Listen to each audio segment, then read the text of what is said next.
Je vous propose tout de suite de passer un coup de fil à un supporter nantais qui vit à Paris. Bonsoir Dimitri. Bonsoir Christophe. Dimitri, alors, vous ne pouvez pas être à la Beaujoire ce soir, puisque vous êtes à Paris, je l'ai dit, mais vous allez voir le match tout de même avec d'autres supporters nantais ce soir? Oui, c'est ça, je serai même dans deux bars en même temps. Je vais sûrement faire une première mi-temps avec des supporters nantais qui seront dans un bar, et après j'irai faire sûrement une deuxième mi-temps avec d'autres supporters, histoire de voir un peu tout le monde. Donc Avec voilà. beaucoup, il y a beaucoup de monde qui va voir le match là? Ah oui, il y aura beaucoup de monde. Ça me fait penser un peu au match de l'année dernière, Nantes-Paris, demi-finale de la Coupe de la Ligue. Les bars parisiens étaient plutôt assez pleins. Bon, beaucoup de supporters de Paris, mais dans notre QG, il y avait beaucoup de supporters nantais. Donc oui, il y aura beaucoup de monde. C'est un peu le tournant de la saison, hein.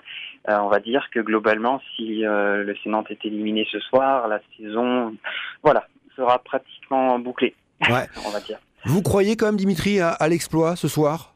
Oui, oui, bah oui, parce qu'on est quand même à domicile. C'est vrai que Lyon est l'équipe la plus forte actuellement de France.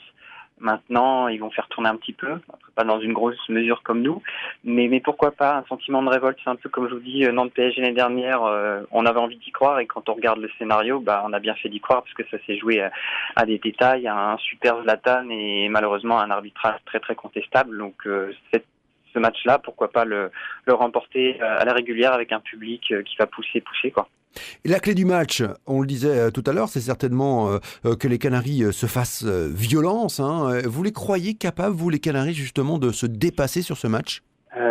J'ai envie d'y croire parce que on a vu la compo là qui serait annoncée. Il y aurait quand même pas mal de changements apparemment. Un retour en défense centrale peut-être de Kofi. C'est le genre de gens qui ont envie de se battre, hein, parce qu'ils ont été un peu écartés, ils ont été blessés, ils ont envie de faire leurs preuves. Voilà, ça fait quand même plusieurs matchs où les Nantes n'arrivent pas à sortir, n'arrivent pas à se faire violence comme vous avez dit. Et là, il y en a peut-être qui vont vouloir vraiment sortir les crocs et se bouger. Donc pourquoi pas. Je ne sens pas une équipe. Je sens que le match va être emballé assez rapidement. Ça va pas.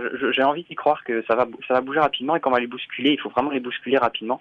Si on les laisse s'installer, et être en confiance, et nous on commence à montrer qu'on est un peu stressé, que l'enjeu l'emporte sur le jeu, ça sera compliqué pour le AC Nantes. Même si le public sera là pour, espérons-le, on va dire, décoincer nos joueurs. Alors Dimitri, vous suivez pratiquement, ou même vous suivez tous les matchs du FC Nantes. Qu'est-ce qui vous plaît et vous déplaît, vous, en ce moment, dans cette équipe? Bah, ce qui me plaît, c'est toujours la mentalité, comment dire, la disponibilité des joueurs. On voit qu'ils calculent pas, qu'ils ont envie vraiment de faire le maximum. Mais après, ce qui me déplaît, c'est vrai c'est toujours pareil. Chaque hiver se ressemble, c'est qu'on arrive dans une sorte de routine où on a l'impression qu'il peut ne rien se passer. On pourrait perdre 10, 15 matchs d'affilée sans que quelque chose change. Donc c'est vraiment frustrant de voir cette routine s'instaurer et ne pas comprendre vraiment quelles en sont les causes, quelle en est la cause de cette routine de défaite. Est-ce que on entend que les terrains se dégradent, donc on n'est pas à l'aise, mais en même temps la Beaujoire c'est un billard, donc voilà, on va pas parler de terrain qui se dégrade. Et puis on entend aussi que les joueurs seraient fatigués, qu'ils ont du mal à se reconcentrer. Bon, ça a été quand même, il y a toujours la trêve qui permet de se reposer, donc c'est quand même difficile de comprendre ce qui se passe. Donc ça me déplaît vraiment de dire que on a parlé pendant des années de la crise au PSG, la crise à l'automne, quelque chose comme ça, et à Nantes, on sait que l'hiver, on passe jamais l'hiver, quoi. C'est dommage. On ne passe pas l'hiver. Dimitri, on va le préciser, vous êtes membre de l'association de supporters Active Nantes qui a fêté samedi soir ses 1 an, et à cette occasion, vous vous êtes choisi un parrain, Dimitri. Oui, c'est ça. Donc l'association fêtait ses 1 an. Donc les 1 an correspondaient à l'ouverture des adhésions au grand public, puisqu'elle a été créée même en 2013 et elle existait déjà via une page Facebook et un compte Twitter depuis janvier 2012. Pour ceux qui pensent qu'on n'a pas connu la Ligue 2, si, on a mangé des matchs pourris, on était là. Et effectivement, on s'est choisi un parrain, donc un parrain plutôt original. On a pris Alejandro Bedoya. Ah Donc ouais. voilà, on a pris Alejandro Bedoya puisqu'on voulait, c'était surtout pour le symbole.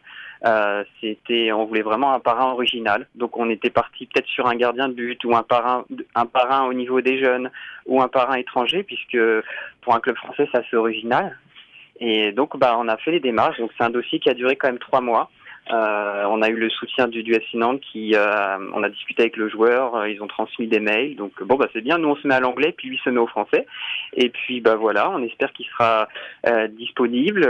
Même si on répète, c'est vraiment un symbole, c'est-à-dire que ça changera pas grand-chose dans sa vie. Nous, ça change pas mal de choses pour nos adhérents, puisque ça les rapproche du club. Ils se sentent vraiment fiers de faire partie de notre association et de voir que on a enfin un adhérent un parrain qui est un joueur de l'effectif. Puis bon, pas n'importe qui, hein, c'est quand même Alejandro Bedoya.